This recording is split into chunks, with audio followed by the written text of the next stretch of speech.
Welcome to ABC campus. आज हम IFRS 15 revenue from contracts with customer पे पहली वीडियो कर रहे हैं जिसका टाइटल है इंट्रोडक्शन। इसके अंदर हम 6 मैटर्स को डिस्कस करेंगे। सबसे पहले बैकग्राउंड, जिससे हमें इंपॉर्टेंस पता चलेगी स्टैंडर्ड की। फिर objective and core principle, summary of changes जो IFRS 15 ने इम्प्लीमेंट की इनिशियली। फिर इसका जो 5 स्टेप मॉडल है उसको डिस्कस करेंगे, क्योंकि इस तरीके से इस स्टैंडर्ड की इम्प्लीकेशंस को समझना आसान हो जाता है। फिर एक एग्जाम्पल डिस्कस करेंगे जिसमें हम इसी 5 स्टेप मॉडल को अप्लाई करे होंगे बिल्कुल बेसिक लेवल पर।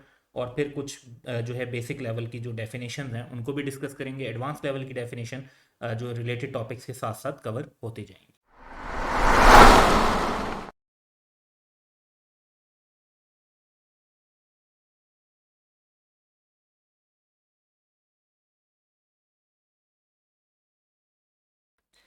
सो बैकग्राउंड की बात करें तो IFRS 15 जो है वो एक ज्वाइंट प्रोजेक्ट था international accounting standard board IASB और यूनाइटेड स्टेट्स के फाइनेंशियल अकाउंटिंग स्टैंडर्ड बोर्ड के दरमियान। उसके जो है ज्वाइंट प्रोजेक्ट का जो ये एंड रिजल्ट था, उनका ये प्रोडक्ट था। तो इसमें जो इम्पोर्टेंस है इसकी कि IFRS 15 ने बहुत सारे एग्जिस्टिंग स्टैंडर्ड्स को सुपरसीड किया।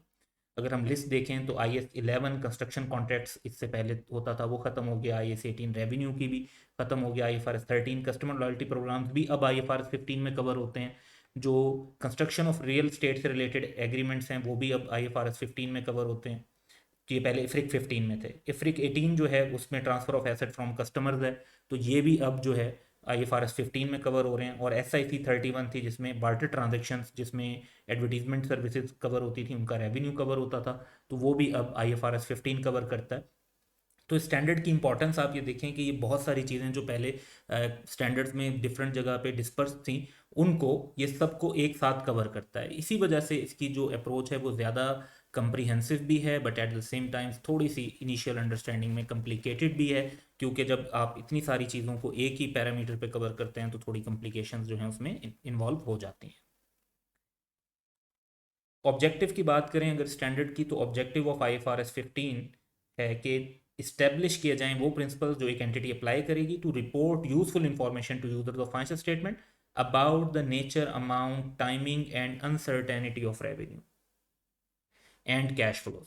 तो कस्टमर से रिलेटेड जो रेवेन्यू रिकॉर्ड होना है वो उसकी नेचर क्या है, उसकी अमाउंट किस पर रिकॉर्ड होगा, कब रिकॉर्ड होगा, टाइमिंग, और अगर अनसर्टेनिटी है जैसे कि भाई चांस है कि कम पैसे मिलेंगे या ज़्यादा मिलेंगे तो उसको कैसे डील करना है, और जब कैश रिसीव होगा तो उसको कैसे डील करना है। तो ये सब चीज़ें इसके अंदर कवर हो रही हैं arising from a contract with a customer.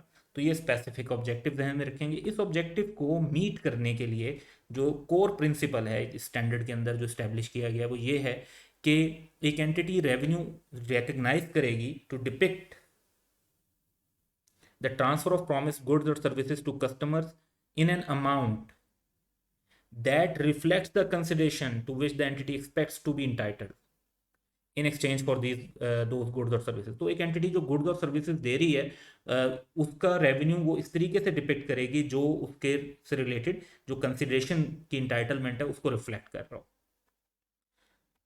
तो IFRS 15 ने जो चेंजेस इस्टेब्लिश की बहुत सारे स्टैंडर्ड्स को रिप्लेस करने के बाद, वो बेसिकली ये थी कि एक तो new control based revenue recognition model आ गया कि जब कंट्रोल ट्रांसफर होगा तो तब रेवेन्यू रिकग्नाइज होगा।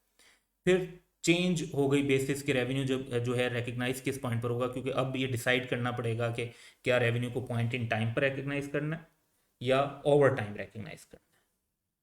फिर इसमें न्यू और ज़्यादा डिटेल्ड गाइडेंस है कुछ स्पेसिफिक टॉपिक्स पर, जैसे customer loyalty programmes and so many other item, sale and repurchase contracts और डिफरेंट किस्म की एक्सचेंज ट्रांजेक्शन भी इसमें कवर होती हैं। फिर ऑब्वियसली जो है इसके अंदर जो डिस्क्लोजर्स हैं रेवेन्यू के बारे में वो ज़्यादा इम्प्रूव्ड हैं और यूज़र्स से ज़्यादा रेलिवेंट है। अब स्टैंडर्ड में तो बेसिकली जो चीज़ें डिफ़ाइन की गई हैं वो रिकग्निशन और मेजरमेंट के कॉन्टेक्स्ट से डिफ़ाइन की गई हैं, लेकिन अगर हम इस स्टैंडर्ड के को 5 स्टेप में जो है डिस्ट्रीब्यूट करें तो ये बहुत कॉमनली यूज़ किए जाते हैं 5 स्टेप्स। तो वो कोर प्रिंसिपल को अप्लाई करने के लिए कि सबसे पहले तो आप आइडेंटिफाई करेंगे कॉन्ट्रैक्ट विद द कस्टमर। इसमें आपने ये देखना होता है कि जो कस्टमर के साथ आपका एक कॉन्ट्रैक्ट उसको ध्यान में रखना है या कॉन्ट्रैक्ट्स को कंबाइन करना है या हर कॉन्ट्रैक्ट को सेपरेट लेकर चलना है। तो इसकी डिटेल गाइडेंस हम अलग से एक वीडियो में कवर करेंगे, लेकिन ये हमारा पहला स्टेप होता है कि हम कॉन्ट्रैक्ट आइडेंटिफाई करें। फिर उस कॉन्ट्रैक्ट के अंदर परफॉर्मेंस ऑब्लिगेशन को आइडेंटिफाई करना होता है। बिल्कुल इनिशियल लेवल पर अंडरस्टैंडिंग के लिए आप ये समझ लें कि एक परफॉर्मेंस ऑब्लिगेशन का मतलब है एक प्रॉमिस। तो अगर एक कॉन्ट्रैक्ट में आपने दो डिफरेंट जो गुड्स और सर्विसेज प्रोवाइड करनी है तो वो दो डिफरेंट परफॉर्मेंस ऑब्लिगेशन होंगी।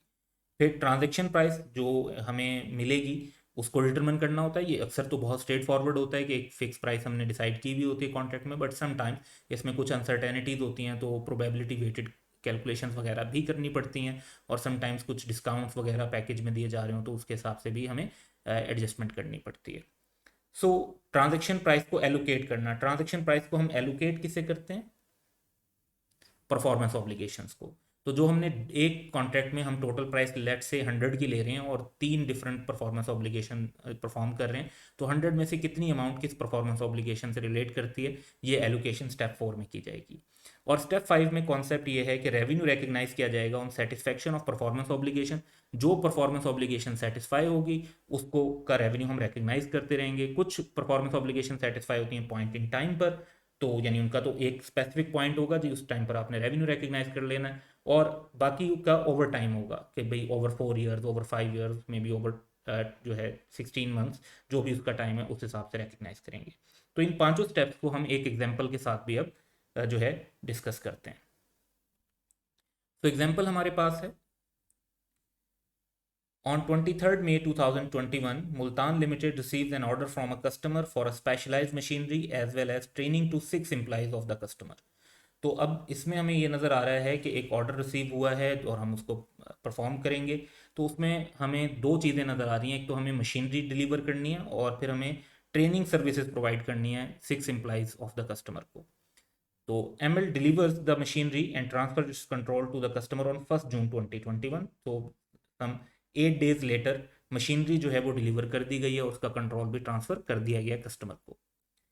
The customer paid rupees 11.2 million upfront, यानी फॉरन उन्होंने पे कर दिया। The machinery sales for rupees 10 million and per person training sales for 0.2 million. तो 10 मिलियन जो है इसमें से मशीनरी के हैं और 0.2 इंटू 6% आप करेंगे तो 1.2 मिलियन वो ट्रेनिंग के हैं, टोटल 11.2 मिलियन बन जाते हैं।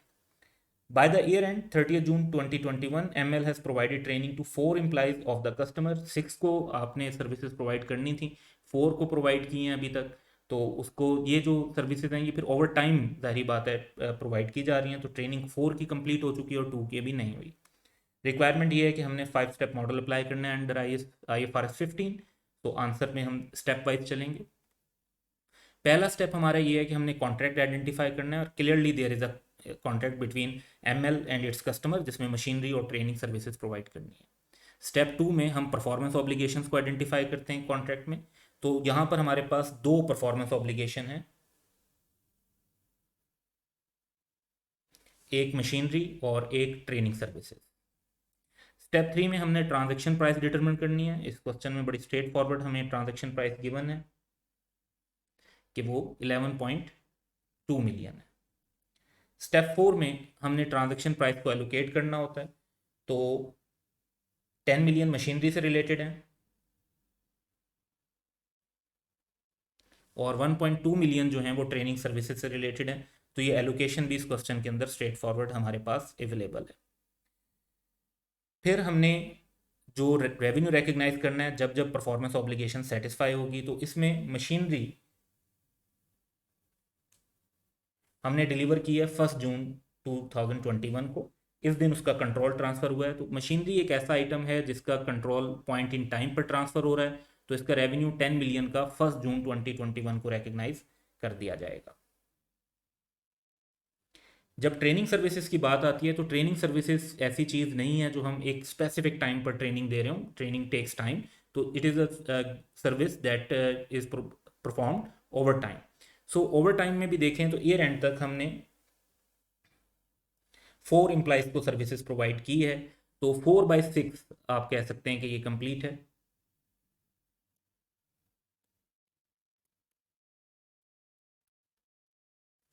सो 0.8 मिलियन जो है उसका रेवेन्यू हम रिकग्नाइज कर सकते हैं, और जो रिमेनिंग 0.4 मिलियन होगा, जो रेवेन्यू हमने रिकग्नाइज नहीं किया ईयर एंड तक, उसे हम करंट लाइबिलिटी के तौर पर प्रेजेंट कर देंगे। इसे कॉन्ट्रैक्ट लाइबिलिटी भी कहा जाता है। तो आप इसे अपनी कॉन्ट्रैक्ट लाइबिलिटी के तौर पे करंट लाइबिलिटीज़ में प्रेजेंट कर दें, और जब आप ये 2 एम्प्लॉयज़ को सर्विसेज प्रोवाइड कर देंगे तो इसको कॉन्ट्रैक्ट लाइबिलिटी को जो है ज़ीरो पे करके जो अमाउंट है वो आप रेवेन्यू में ट्रांसफ़र कर देंगे नेक्स्ट ईयर में।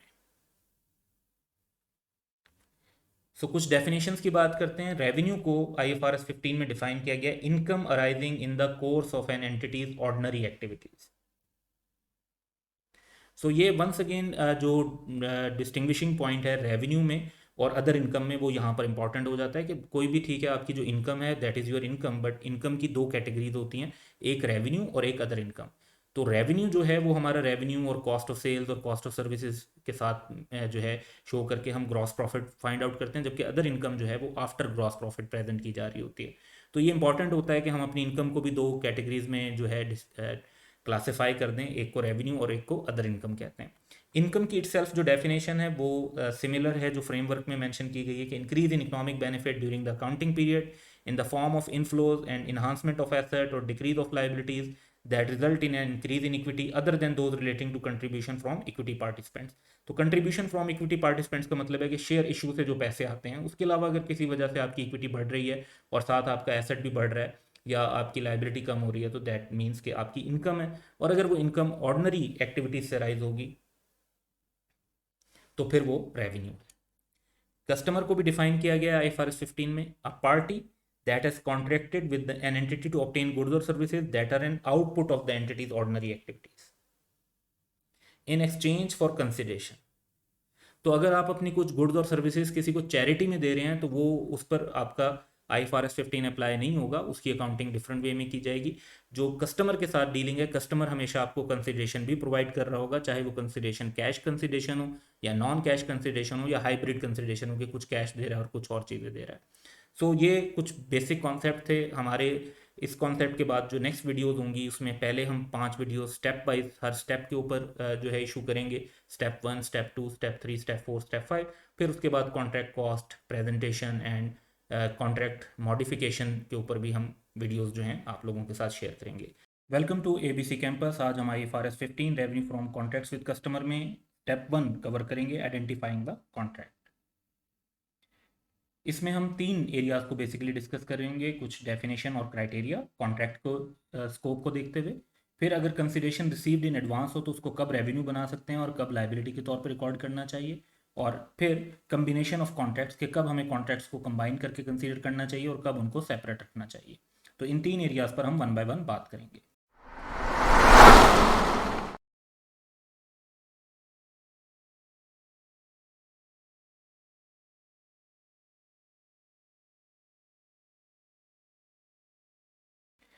डेफिनेशन और क्राइटेरिया की बात करते हैं तो कॉन्ट्रैक्ट को IFRS 15 में डिफाइन किया गया है, a contract is an agreement between 2 और more parties that create enforceable rights and obligations. अब इन्फोर्सेबिलिटी क्या है राइट्स एंड ऑब्लिगेशन की, ये एक मैटर ऑफ लॉ है और लॉ के अंदर भी तकरीबन कॉन्ट्रैक्ट की जो अगर हम देखें तो इम्पैक्ट वाइज सेम डेफिनेशन है इफेक्टिवली। अब जो क्राइटेरिया है कि आप कॉन्ट्रैक्ट के लिए अकाउंट फॉर कब करेंगे, वो IFRS 15 ने दिया है कि an entity shall account for a contract with a customer under IFRS 15 only when all of the following criteria are met। तो हम 5 क्राइटेरिया डिस्कस करेंगे और ये 5 के 5 क्राइटेरिया मीट होने चाहिए। पहला क्राइटेरिया ये है कि पार्टीज़ ने कॉन्ट्रैक्ट को अप्रूव कर दिया हो, चाहे वो राइटिंग में किया हो, ऑरली किया हो या बिजनेस प्रैक्टिसेस के हिसाब से जिस तरीके से किया जाता है, और वो कमिटेड हो, कॉन्ट्रैक्ट उनके ऊपर बाइंडिंग हो। हर पार्टी के जो राइट्स हैं, जो गुड्स और सर्विसेज के ट्रांसफ़र होने के लिहाज से, वो आइडेंटिफाइड होने चाहिए। पेमेंट की टर्म्स भी आइडेंटिफाइड होनी चाहिए और ये एंटिटी आइडेंटिफाई कर सके। कॉन्ट्रैक्ट का कमर्शियल सब्सटेंस होना चाहिए। कमर्शियल सब्सटेंस का मतलब ये है कि इस ट्रांजैक्शन की वजह से एंटिटी के रिस्क, टाइमिंग और अमाउंट और फ्यूचर कैश फ्लो में फ़र्क आए, चेंज आए। अगर आप एक ऐसी ट्रांजैक्शन करते हैं जिससे आपके कैश फ्लोज में, रिस्क, टाइमिंग और अमाउंट में कैश फ्लोज की कोई फ़र्क नहीं पड़ता, यानी आपको पहले जो मिल रहा था वही मिलेगा, इस कॉन्ट्रैक्ट करने से फ़र्क नहीं पड़ेगा, तो इसका कमर्शियल सब्सटेंस नहीं है। कमर्शियल सब्सटेंस नॉर्मली हर कॉन्ट्रैक्ट के अंदर होता है और उसमें ये होता है कि जब हम चीज़ें दे देते हैं तो चीज़ों से रिलेटेड हमारा रिस्क खत्म हो जाता है और उसके बदले में जो हमें कंसिडरेशन मिल रही होती है उसका फिर रिस्क और रिवार्ड हमारा हो जाता है। और it is probable that the entity will collect the consideration considering only the customer's ability and intention to pay that amount of consideration when it is due। यानी सिर्फ कस्टमर को जहन में रखते हुए कि क्या उसकी इंटेंशन है पे करने की और क्या कस्टमर की एबिलिटी है कि वो हमें पे कर सकता है, तो फिर हम इस जो है इसको रिकग्नाइज करेंगे, कॉन्ट्रैक्ट को कंसीडर करेंगे। अगर कस्टमर की एबिलिटी या इंटेंशन नहीं है पेमेंट करने की तो हम उस कॉन्ट्रैक्ट को कंसीडर नहीं कर रहे होंगे। एक एग्जांपल देखते हैं इस पर। A shopkeeper agreed to deliver 10 computers to Vakas Enterprises within 3 months. As per the agreement, shopkeeper can cancel the contract any time before delivering the computers. In case of cancellation, shopkeeper is not required to pay any penalty to Vakas Enterprises. Question में पूछा ये गया कि क्या contract exist करता है। अब इसमें एक कॉन्ट्रैक्ट एग्जिस्ट बेसिकली नहीं करता। रीज़न बीइंग के कोई भी पार्टी अगर उसके पास ये इन्फोर्सेबल राइट हो कि वो कॉन्ट्रैक्ट को टर्मिनेट कर सकते हैं without compensating the other party. लेकिन कॉन्ट्रैक्ट में ब्रीच हो और फिर कंपनसेशन देनी पड़े तो वो तो बाइंडिंग कॉन्ट्रैक्ट कंसीडर होगा। एक ऐसा कॉन्ट्रैक्ट जिसमें आप परफॉर्म ना भी करें और फिर भी आपको कोई कंपनसेशन ना देनी पड़े तो उसका मतलब है कि आपके ऊपर कोई ऑब्लिगेशन नहीं है, कोई इन्फोर्सेबल ऑब्लिगेशन नहीं है। और इन्फोर्सेबल राइट्स एंड ऑब्लिगेशन ना हो तो एक कॉन्ट्रैक्ट क्रिएट नहीं होता। So as shopkeeper can cancel contract without compensating Waqas Enterprises, so contract does not exist. Second issue जो हमने डिस्कस करना है वो है कंसिडरेशन रिसीव्ड इन एडवांस। तो इसमें जब हम अपने किसी कस्टमर से एडवांस में कुछ कंसिडरेशन रिसीव कर लेते हैं तो उसको हम कब रेवेन्यू के तौर पर रिकग्नाइज कर सकते हैं। When a contract does not meet the criteria, जो भी हमने 5 क्राइटेरियाज डिस्कस किए, अगर वो मीट ना हो रहे हों, and an entity receives consideration from the customer, हमने कस्टमर से एडवांस में पैसे ले लिए हैं लेकिन अभी हमने लेट्स से कि जो कॉन्ट्रैक्ट की टर्म्स हैं उनको डिफाइन नहीं किया, वो आइडेंटिफाइड नहीं है। The entity shall recognise it as revenue only when either of the following events has occurred. यानी 2 पॉसिबिलिटीज हैं, इनमें से कोई एक होनी चाहिए तो फिर आप रेवेन्यू रिकग्नाइज कर सकते हैं। Number 1, the entity has no remaining obligation to transfer goods or services to the customer, and or substantially all of the consideration promised by the customer has been received by the entity and is non refundable. For example हमें जो customer ने advance जमा करवाया है, अगर हमारा उसके साथ कॉन्ट्रैक्ट फाइनलाइज नहीं भी होता तो जो पैसे हमें जमा करवाए गए हैं उसके अगेंस्ट हमें कोई मजीद काम नहीं करना और हमें उसको वो पैसे भी वापस नहीं करने पड़ेंगे। ये बाज़ औक़ात जिस तरीके से जो है किसी कॉन्ट्रैक्ट के अंदर एक एडवांस पेमेंट की जाती है जस्ट फॉर द पर्पज़ के जी निगोशिएशन ओपन रहें, आप किसी और को सेल ना करें, तो 2 दिन तक हमारी उनके साथ निगोशिएशन ओपन रही, फिर हमारा उनके साथ कोई कॉन्ट्रैक्ट फाइनलाइज नहीं हुआ, अब हमने उनके लिए कुछ करना भी नहीं है, there is no remaining obligation, और ये वाले पैसे भी वापस नहीं होने, तो इसको रेवेन्यू रिकग्नाइज कर सकते हैं। या फिर ये ऐसी सिचुएशन हो कि कॉन्ट्रैक्ट जो है वो टर्मिनेट हो जाए और जो हमने कंसिडरेशन रिसीव की वो नॉन रिफंडेबल है, तो कॉन्ट्रैक्ट टर्मिनेट हो गया, पैसे भी वापस नहीं करने, तो अब हम उसे अपने रेवेन्यू के तौर पर रिकग्नाइज कर सकते हैं। जब ये कंडीशंस मीट नहीं हो रही होंगी तो ऑब्वियसली हम रेवेन्यू रिकॉर्ड नहीं कर रहे होंगे, तो फिर हम लाइबिलिटी रिकॉर्ड कर रहे होंगे। An entity shall recognise the consideration receive from a customer as a liability until one of the above events occur or until the criteria are subsequently met। तो अगर तो कॉन्ट्रैक्ट का क्राइटेरिया सारा meet हो गया तो फिर उसके मुताबिक आप रेवेन्यू रिकग्नाइज कर लेंगे, या फिर ये जो इवेंट्स हमने 2 पढ़े ये इनमें से कोई हो जाता है तो आप रेवेन्यू रिकग्नाइज कर लेंगे, अदरवाइज उसको आप लाइबिलिटी के तौर पर शो करेंगे। और किसी भी सिचुएशन में लाइबिलिटी जो है वो उस अमाउंट पर मेजर की जाएगी जितनी आपने कंसिडरेशन रिसीव की हुई है। एक एग्जांपल देखते हैं इस पे। Mr. Oves agreed on March 1, 2017 to sell 5 cutting machines to Axiom Enterprises. Due to some deficiency in drafting the agreement, each party's rights cannot be identified। यानी कॉन्ट्रैक्ट के जो रेवेन्यू के तौर पर रिकग्नाइज करने के लिए जो क्राइटेरियाज हैं वो हमारे पूरे नहीं हो रहे, पार्टीज़ के राइट्स जो हैं वो आइडेंटिफाई नहीं हो पा रहे। On March 31, 2017, 1 month later, Mr. Abbas delivered the goods and these were accepted by Axiom Enterprises. After 10 days of delivery, that is April 10, 2017, Axiom Enterprises made the full payment and the payment is non-refundable। तो revenue कब recognise करना चाहिए इस situation में? So answer ये है कि अगर हम बात करते हैं March 1 की, तो तब तक जो है हमारा क्राइटेरिया मीट नहीं हो रहा था और इन दैट सिचुएशन जो है क्योंकि राइट्स आइडेंटिफाइड नहीं थे तो हम रेवेन्यू इस टाइम पर रिकग्नाइज नहीं कर सकते। So mister Awais can not identify each party rights, और revenue recognition should be delayed until the entity's performance is complete and substantially all of the consideration in the arrangement has been collected and is non-refundable। तो ये criteria हमें meet हो रहा है अप्रैल 10, 2017 को। Therefore, Mr. Abbas should record the revenue on April 10, 2017 as it is the date on which performance is complete और non जो refundable payment है वो भी रिसीव हो चुकी है। हमारा लास्ट इशू है कि हमें कब कॉन्ट्रैक्ट्स को कंबाइन करना चाहिए और कब उन्हें सेपरेट रखना चाहिए। So an entity shall combine two और more contracts entered into at और near at the same time, यानी बिल्कुल साथ एंटर हुए हों या बिल्कुल जो है कुछ थोड़े से गैप के साथ हुए हों विद द सेम कस्टमर। तो अगर एक कस्टमर के साथ हमारे एक से ज़्यादा कॉन्ट्रैक्ट हैं तो क्या उन्हें कंबाइन करना है या नहीं करना, और या सेम कस्टमर या उस कस्टमर की रिलेटेड पार्टी। यानी अगर हम एक पेरेंट एंटिटी के साथ डीलिंग कर रहे हैं तो उसकी सब्सिडरी के साथ एक और कॉन्ट्रैक्ट किया है, तो एक कॉन्ट्रैक्ट पेरेंट के साथ है, एक कॉन्ट्रैक्ट सब्सिडरी के साथ है, तो क्या इन दोनों को हमने कंबाइन करना है या दोनों को सेपरेट रखना है। And account for the contract as a single contract if one और more of the following criteria are met. तो हम 3 क्राइटेरिया देखेंगे, इसमें से कोई एक भी मीट हो जाए तो फिर हमने कंबाइन कर देना है। The contracts are negotiated as a package with a single commercial objective, यानी ओवरऑल जो कॉन्ट्रैक्ट्स हैं वो मिलाकर एक ही पैकेज में हमने निगोशिएट किए हैं और उनका एक ही ऑब्जेक्टिव है। जैसे हमने लेट्स से कि एक कॉन्ट्रैक्ट ये किया था कि हम उन्हें जो है सप्लाई करेंगे मटेरियल, और दूसरा हमने कॉन्ट्रैक्ट उनके साथ किया था कि हम उस मटेरियल की जो असेंबली है वो भी उन्हें करके देंगे। तो अल्टीमेटली जो प्राइस है हमने दोनों की कंबाइन निगोशिएट की हुई है, 2 सेपरेट कॉन्ट्रैक्ट साइन हुए हैं, लेकिन पैकेज एक ही है, निगोशिएशन जो हुई है वो एक पैकेज के तौर पर हुई है, तो इसको कंबाइन कर देंगे। या जब amount of consideration to be paid in one contract depends on the price और performance of the other contract. तो हम कहते हैं कि जी जो पहले कॉन्ट्रैक्ट की प्राइस है वो दूसरे कॉन्ट्रैक्ट की प्राइस पे डिपेंडेंट है, परफॉर्मेंस पे।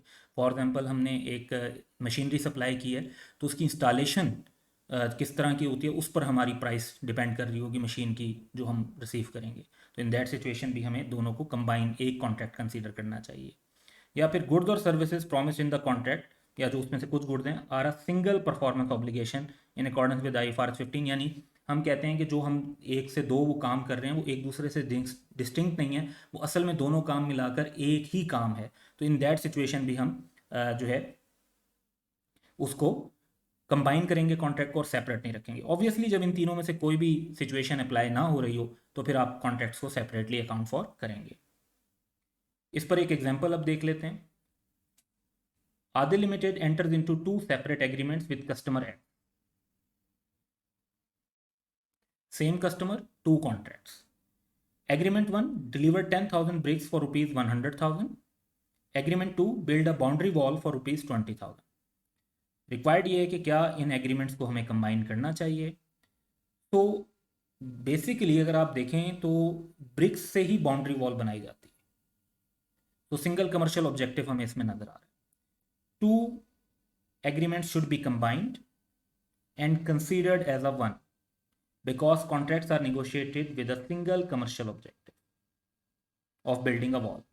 Price of 2 agreement is interdependent. अब हो सकता है कि Adi Limited may be charging high price for bricks to compensate for the discounted price for building और vice versa. तो हो सकता है कि जी बिल्डिंग वॉल के पैसे आप कम ले रहे हो, ब्रिक्स से ज़्यादा ले रहे हो और उसको बेस पे निगोशिएट किया हो, या फिर आपने अदरवाइज जो है ब्रिक्स के पैसे ज़्यादा चार्ज करके वॉल के कम पैसे लिए। तो ये 3 कॉन्सेप्ट थे जो हमने इस लेक्चर में कवर करने थे। Welcome to ABC campus. आज हम IFRS 15 revenue from contracts with customer में स्टेप 2 कवर करेंगे, identifying performance obligations. So performance obligations का मतलब क्या है इसको डिस्कस करेंगे, उसके बाद डिफरेंट एग्जांपल्स डिस्कस करेंगे जो गुड्स और सर्विसेज प्रॉमिस की जाती हैं कॉन्ट्रैक्ट में, फिर कब उन गुड्स और सर्विसेज को डिस्टिंक्ट समझा जाएगा, किस क्राइटेरिया की बेसिस पर, और कब उनको नॉन डिस्टिंक्ट समझा जाएगा। तो इसी बेसिस पे डिस्टिंक्ट होती हैं तो सेपरेट परफॉर्मेंस ऑब्लिगेशन होती है, डिस्टिंक्ट नहीं होती तो सेपरेट परफॉर्मेंस ऑब्लिगेशन नहीं होती। और फिर हम एक क्वेश्चन एंड आंसर 2 कवर करेंगे जो बेस हैं इलस्ट्रेटिव एग्जांपल 11 पर फ्रॉम IFRS 15।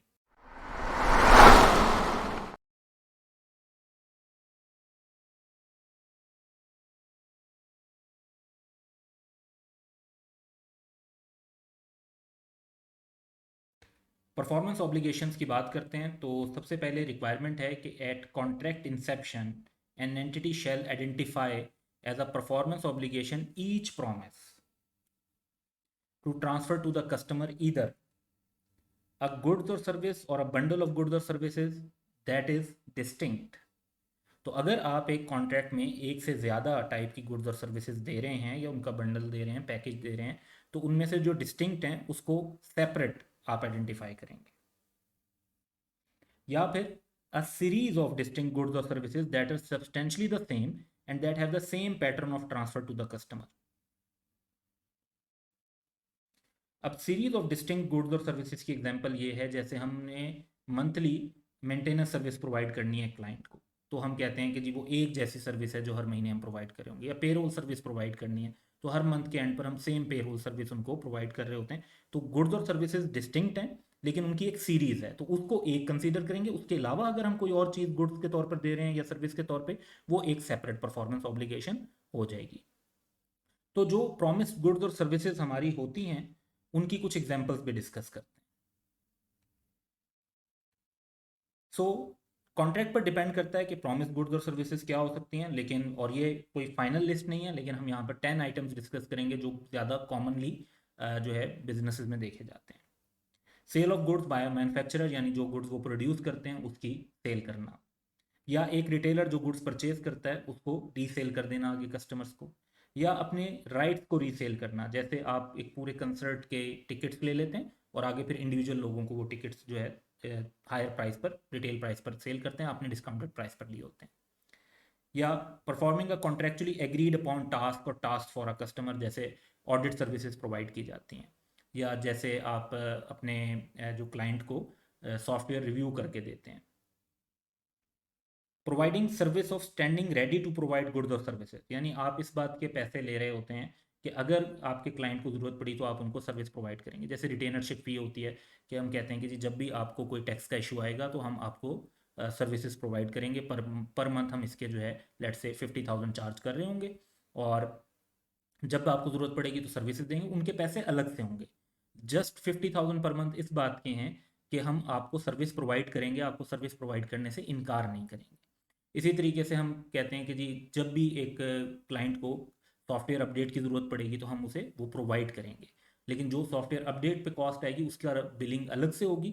बीइंग रेडी हम एक मंथली या वीकली और एनुअल चार्जेस उनसे ले रहे होंगे। इसी तरह अपने किसी क्लाइंट को as an agent service provide करना, जिसमें हम अपना कमीशन रेवेन्यू अर्न कर रहे होंगे। या राइट्स ग्रांट करना गुड्स और सर्विसेज के, जो कि कस्टमर फ्यूचर में रीसेल कर सकता है अपने कस्टमर को। इसकी एग्जांपल यहाँ पर दी हुई है कि an entity selling a product to a retailer promises to transfer an additional good or services to an individual who purchases the product from the retailer। यानी हम जो है होलसेलर के तौर पे काम कर रहे हैं या मैन्युफैक्चरर के तौर पे हम रिटेलर को गुड सेल करते हैं। रिटेलर आगे जिस कस्टमर को गुड सेल करेगा तो उस कस्टमर को हम कुछ एडिशनल बेनिफिट्स देंगे, कुछ एडिशनल प्रोडक्ट्स भिजवाएंगे। तो ये भी एक जो राइट्स ग्रांट करना है, ये भी प्रॉमिस गुड्स और सर्विसेज की एक एग्जांपल है। या इसी तरीके से कस्टमर के बिहाफ पर कोई एसेट कंस्ट्रक्ट करना, मैन्युफैक्चर करना या डेवलप करना, यानी ऑर्डर बेस पर, जिस तरह बिल्डिंग बनाना है या मशीन डेवलप करना, इस तरह की चीज़ें। लाइसेंस ग्रांट करना, जैसे फ्रेंचाइज वगैरह होती हैं। या एडिशनल गुड्स और सर्विसेज के ऑप्शंस ग्रांट करना, जैसे वाउचर वगैरह दिए जाते हैं कि आप फिर बाद में डिस्काउंटेड परचेज कर सकते हैं या फ्री आइटम कुछ खरीद सकते हैं कूपन बेसिस पे। अब कब इन गुड्स और सर्विसेज को डिस्टिंक्ट समझा जाएगा, उसके जो क्राइटेरिया है, that is a good or service that is promised to a customer is distinct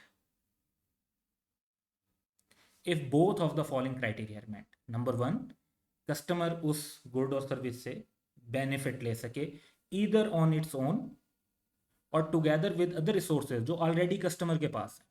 यानी कस्टमर उस एक इंडिविजुअल आइटम से या तो बेनिफिट ले सकता हो अलग से, या उसको उन चीज़ों के साथ मिला के बेनिफिट ले सकता हो जो कस्टमर के पास ऑलरेडी मौजूद है, वो हम पर डिपेंडेंट नहीं है। तो हम फिर कहेंगे कि ये वाली एक चीज़ जो है ये डिस्टिंक्ट है, ये दूसरी चीज़ों के साथ कनेक्टेड नहीं है। और entity promise to transfer the goods और service to the customer is separately identified from other promises in the contract. यानी हम आइडेंटिफाई कर सकते हैं कि हम अगर एक कस्टमर को दो डिफरेंट गुड्स दे रहे हैं तो वो दो डिफरेंट गुड्स कौन कौन सी हैं।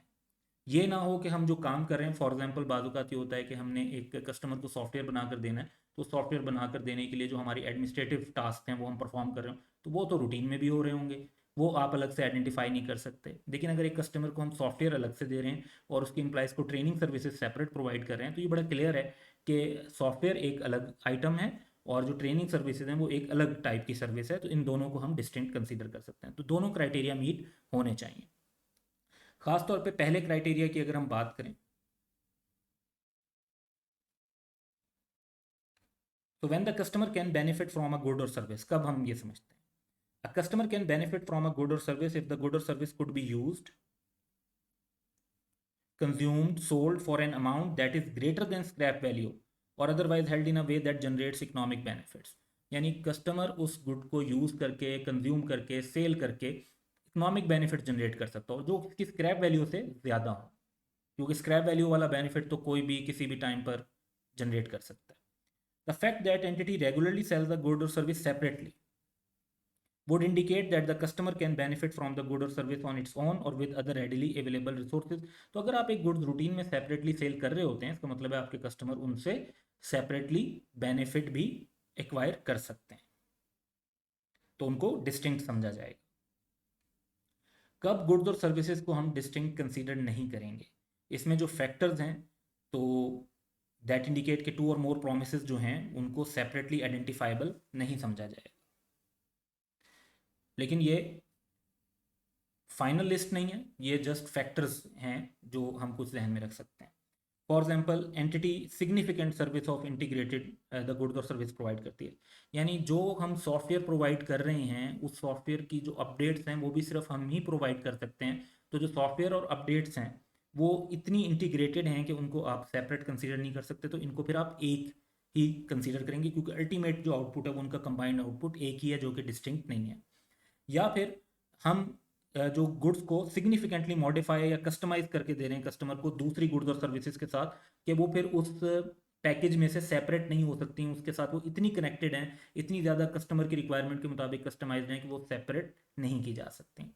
या जो आपकी गुड्स और सर्विसेज हैं वो हाईली इंटरडिपेंडेंट और हाईली इंटर रिलेटेड हों, कि फॉर एग्जांपल हम कहते हैं कि अगर एक मशीनरी हमने सेल की है तो उसके पार्ट्स भी जो हमने प्रोवाइड करने हैं वो हम ही प्रोवाइड कर सकते हैं, तो वो दोनों एक दूसरे के साथ डिपेंडेंट है। खाली पार्ट्स का किसी को फ़ायदा नहीं है, खाली मशीन का जो है लॉन्ग टर्म यूज़ कोई नहीं कर सकता विदाउट दोज पार्ट्स, तो फिर हम कहेंगे कि वो जो गुड्स और सर्विसेज हैं वो हाईली इंटरडिपेंडेंट और हाईली इंटर रिलेटेड हैं।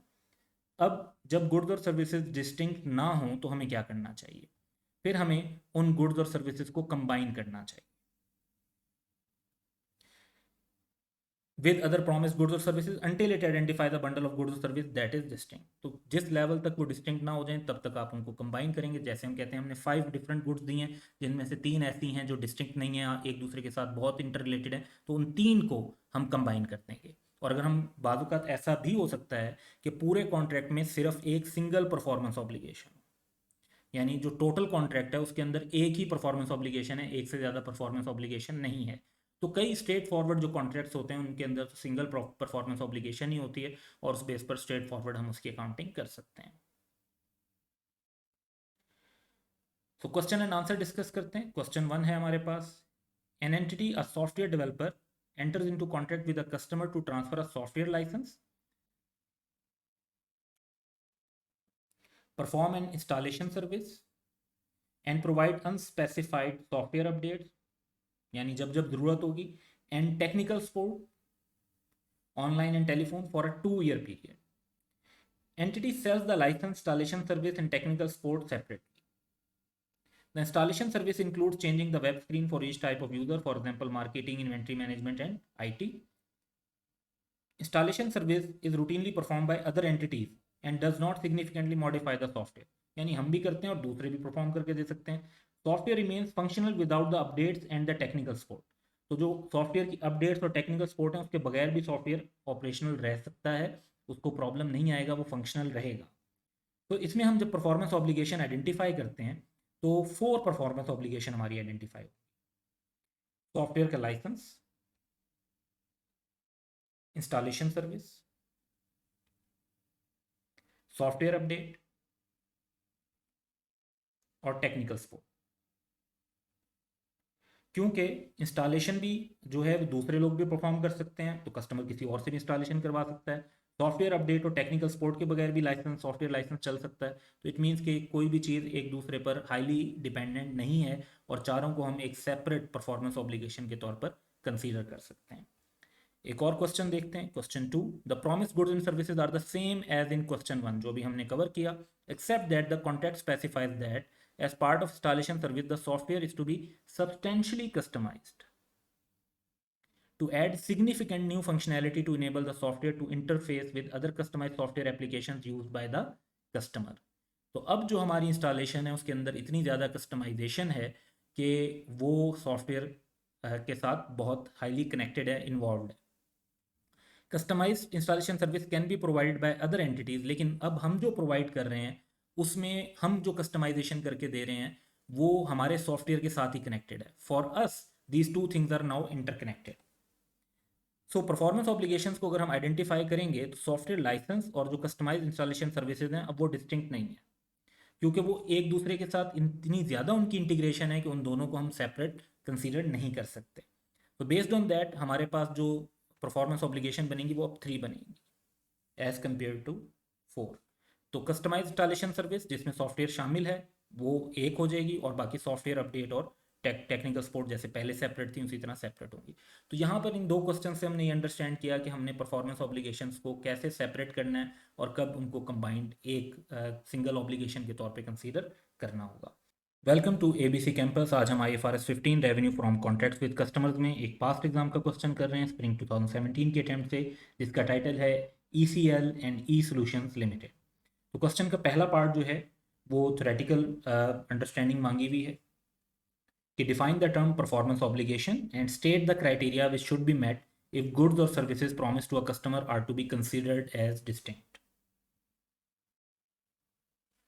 सो इसको हम स्पेसिफिकली परफॉर्मेंस ऑब्लिगेशन की डेफिनेशन स्ट्रेट फॉरवर्ड दे देंगे और डिस्टिंक्ट के जो हमारे 2 क्राइटेरिया हैं उनको भी मेंशन कर देंगे।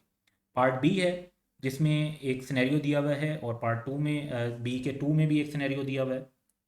इन दोनों की जो रिक्वायरमेंट है वो ये है कि in view of the requirements of IFRS 15 discuss whether goods और services provided in each of the above contract represents a single performance obligation.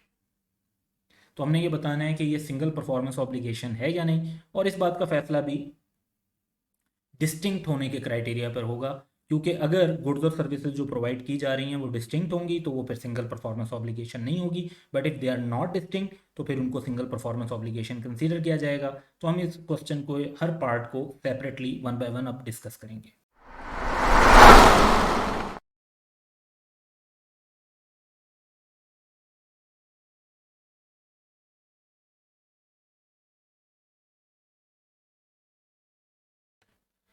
तो पार्ट ए है कि डिफाइन करनी है टर्म परफॉर्मेंस ऑब्लिगेशन।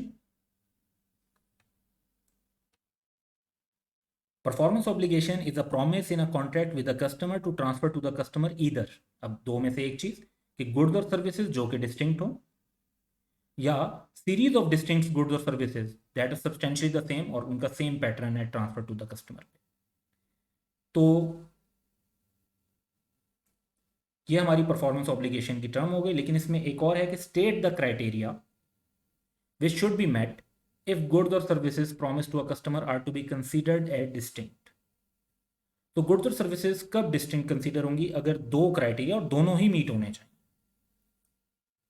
नंबर 1 कि कस्टमर बेनिफिट ले सकता है उन गुड्स और सर्विसेज से ऑन इट्स ओन या उन रिसोर्सेज के साथ जो कस्टमर के पास ऑलरेडी अवेलेबल हों, यानी वो हम पर डिपेंडेंट ना हो और वो उस जो एक आइटम है उसकी बेस पर खुद बेनिफिट अलग से ले सकता है, या तो वैसे ही या अदरवाइज अपने पास जो उसके रिसोर्सेज हैं उनके साथ मिलाकर। और एंटिटी का जो प्रॉमिस है गुड्स को ट्रांसफर करने का वो सेपरेटली आइडेंटिफाइबल। तो अगर ये क्राइटेरिया 2 मीट हो जाते हैं तो फिर जो है जो गुड्स और सर्विसेज कस्टमर को प्रोवाइड की जा रही होती हैं उनको डिस्टिंक्ट समझा जाता है और सेपरेट परफॉर्मेंस ऑब्लिगेशन कंसीडर करते हैं। पार्ट बी का सब पार्ट 1 डिस्कस करते हैं। ECL has entered into a contract with Kashif builders for construction of a residential project including supply of construction material, architectural services, engineering and site clearance. ECL and its competitors provide such services separately also. In view of the requirement of IFRS 15, discuss whether goods or services provided in each of the above contract represent a single performance obligation. तो पहली बात तो ये कि जो different services provide की जा रही हैं वो सेपरेटली आइडेंटिफाइबल हैं, लेकिन इन सारी चीज़ों का कस्टमर बेनिफिट नहीं ले सकता अपने ओन पर, क्योंकि ये एक दूसरे से कनेक्टेड है। सो द डिफरेंट सर्विसेज जो कि हमारी construction material, architectural services, engineering and site clearance है, being performed the contractor separately identified.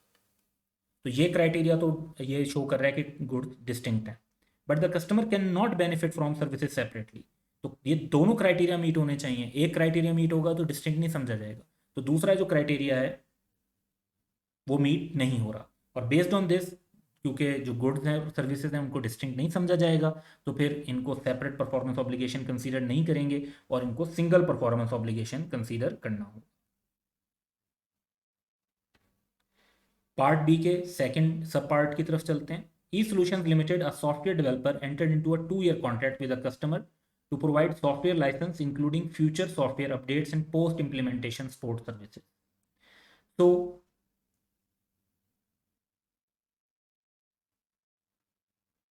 तीन हमें सर्विसेज अपेरेंटली नजर आ रही हैं। The software license would remain functional even if the updates and post implementation support services are discontinued. इसका मतलब है सॉफ्टवेयर बाकी सर्विसेज पर डिपेंडेंट नहीं है। तो क्या ऐसी सिचुएशन में इन्हें सिंगल परफॉर्मेंस ऑब्लिगेशन समझा जाए? तो यहाँ पर हम देखते हैं कि तीनों चीज़ें डिस्टिंक्ट हैं, ट्रांसफर सॉफ्टवेयर लाइसेंस भी, सॉफ्टवेयर अपडेट्स भी और सपोर्ट सर्विसेज भी। सॉफ्टवेयर लाइसेंस जो है वो बाकी सर्विसेज से पहले डिलीवर हो रहा है और बाकी अपडेट्स और टेक्निकल सपोर्ट के बगैर भी फंक्शनल है। इट मीन्स कि उनके बगैर यूज़ हो सकता है, उन पर डिपेंडेंट नहीं है, कस्टमर इससे बेनिफिट ले सकता है। हम भी तीनों सर्विसेज जो है वो सेपरेटली प्रोवाइड कर रहे हैं, तो customer can benefit from it separately, और हम एंटिटी का जो प्रॉमिस है कि हम ये तीन चीज़ें अलग अलग दे रहे हैं, तो हमारे लिए भी ये गुड सेपरेटली आइडेंटिफाइबल। तो डिस्टिंक्ट होने के दोनों क्राइटेरिया मीट हो रहे हैं और इस वजह से इनको सेपरेट परफॉर्मेंस ऑब्लिगेशन समझा जाना चाहिए and not a single performance obligation. So ये इस क्वेश्चन के पार्ट्स थे जो स्ट्रेट फॉरवर्ड हमसे कुछ पॉइंट्स पूछे गए थे जिसको हमने यहाँ पे रिस्पॉन्ड किया। That's all for today. Have a good day.